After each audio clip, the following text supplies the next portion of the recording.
कभी आपने सोचा है कि एक नदी कैसे धर्म, राजनीति और खेती तीनों को जोड़ती है? इस नदी ने बौद्धों को शांति दी, राजाओं को शक्ति और आज के भारत को पानी। तो चलो जानते हैं दक्षिण भारत आंध्र प्रदेश विजयवाड़ा की कृष्णा नदी के बारे में।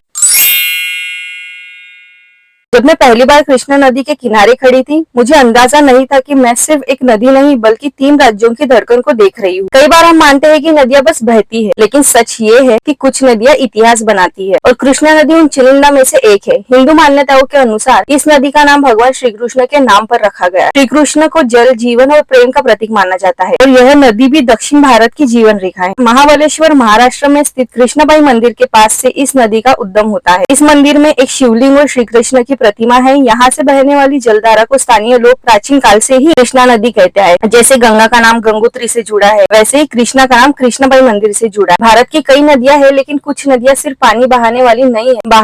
भारत की कई नदियां हैं, लेकिन कुछ नदियां सिर्फ पानी बहाने वाली नहीं बल्कि जिंदगियां बदलने वाली होती है। कृष्णा नदी ऐसी एक नदी है जिसने महाराष्ट्र, कर्नाटक और आंध्र प्रदेश की किस्मत पूरी तरह बदल। महाराष्ट्र के किसान इस नदी के जल पर निर्भर है। शुगर इंडस्ट्री और धान की खेती को बड़ी ताकत मिली। सिंचाई की सुविधा से किसानों की आमदनी बढ़ी। नदी के जल से बने बांधों ने क्षेत्र में बिजली और रोजगार दिया। शायद अगर कृष्णा नदी न होती तो पश्चिम महाराष्ट्र की खेती इतनी फलती फूलती नहीं। कर्नाटक के बड़े बांधों और सिंचाई परियोजनाओं ने सूखे इलाके हरे भरे खेतों में बदल। किसानों को स्थिर पानी मिलने लगा, जिससे उनकी फसलें बढ़ी और आय में सुधार हुआ। कर्नाटक का यह क्षेत्र अब कृषि और उद्योग दोनों के लिए समृद्ध हो गया। आंध्र प्रदेश में कृष्णा नदी का सबसे बड़ा योगदान है प्रकाशम बैराज और नहर प्रणालियों के रूप। यहाँ के किसानों की रोजी रोटी कृष्णा नदी की सिंचाई पर निर्भर है। नदी के पानी से बड़ी मात्रा में धान और अन्य फसलों का उत्पादन होता है। कृष्णा नदी ने आंध्र प्रदेश को कृषि प्रधान राज्य बनने में भी मदद। कृष्णा नदी दक्षिण भारत के करोड़ों लोगों के लिए जीवनदायिनी है। जैसा कि मैंने पहले ही कहा कि इसकी वजह से अनेक क्षेत्रों में खेती संभव हो पाई है। कृष्णा नदी के आसपास लोक कला, नृत्य, संगीत और त्योहारों की एक समृद्ध परंपरा रही है। यहाँ के मेले, खासकर नदी किनारे लगने वाले धार्मिक उत्सव, दक्षिण भारत की सांस्कृतिक विविधता को दर्शाते हैं। कृष्णा नदी का मार्ग पहाड़ियों, घाटियों और खेतों से होकर गुजरता है, जो इसे एक प्राकृतिक सौंदर्य से भरपूर यात्रा बनाता है। खासकर अलमट्टी डैम और श्रीशैलम घाटी पर्यटकों के लिए बेहद आकर्षक स्थान है। नदी पर बने बांध जैसे नागार्जुन सागर और श्रीशैलम डैम ने न केवल सिंचाई बल्कि बिजली उत्पादन में भी अहम भूमिका निभाई है। इससे पूरे क्षेत्र में विकास और प्रगति को गति मिली है। कृष्णा नदी और इसके आसपास के क्षेत्र में कई तरह के पक्षी, मछलियां और वनस्पतियां पाई जाती है। यह क्षेत्र जैव विविधता के लिए भी माना जाता है। इतिहास में कृष्णा नदी का उपयोग स्थानीय व्यापार और परिवहन के लिए भी किया जाता था। स्पेशली आंध्र प्रदेश और कर्नाटक में नदी किनारे बसे कस्बे व्यापारिक केंद्र के रूप में भी उभरे हैं। विजयवाड़ा का प्रकाशम बैराज एक खूबसूरत जगह जो नदी पर बने आधुनिक इंजीनियरिंग चमत्कारों में से एक है और श्रीशैलम घाटी तो हरे भरे जंगलों से घिरा हुआ धार्मिक और प्राकृतिक सौंदर्य का संगम है। नदी के किनारे स्थित आश्रम और मंदिरों में आज भी लोग योग, साधना और ध्यान करते हैं। कृष्णा नदी का वर्णन महाभारत, रामायण और अन्य पुराणों में भी मिलता है। इसे देवी स्वरूप माना गया है और इसका जल पवित्र और रोगनाशक है। नदी के किनारे रहने वाले हजारों परिवार मछली पालन से अपनी आजीविका चलाते हैं। यह क्षेत्र सस्ता और पौष्टिक भोजन प्रदान करता है। आजकल कई युवा संगठन और कॉलेज मिलकर क्लीन कृष्णा अभियान, जल संरक्षण वर्कशॉप्स और इको क्लब्स के माध्यम से नदी को स्वच्छ रखने का प्रयास कर रहे हैं। यह नदी लगभग 1400 किलोमीटर का सफर तय करती है और बंगाल की खाड़ी में मिल जाती है। कृष्णा नदी को हिंदू धर्म में पवित्र माना गया है। किनारे बसे प्रसिद्ध धार्मिक स्थल पहला कनक दुर्गा मंदिर विजयवाड़ा, दूसरा संगमेश्वर मंदिर, तीसरा श्रीशैलम मंदिर।